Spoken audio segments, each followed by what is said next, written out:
Takže tu máme pomôcku, ktorú už poznáme, to je číslovanie dospelého chrupu a tu je číslovanie detského chrupu. Obidve tieto pomôcky môžeme vlastne používať spolu, a to tak, že ak máme dieťa so zmiešaným chrupom, tak vyberieme tie žetóny zubov, ktoré dieťa práve ešte nemá. Má neprerezané sedmičky v 10. roku života a má neprerezané osmičky zuby múdrosti. Ale dieťa musí rozmýšľať, ktoré zuby má dospelé a ktoré zuby má ešte mliečne.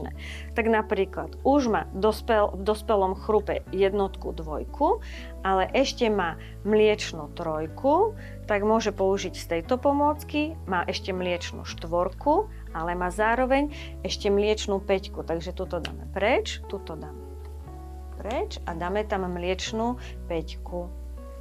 Áno. Výborne. A tu nám chýba zub, lebo máme ho ešte extrahovaný, ale je neprerezaný.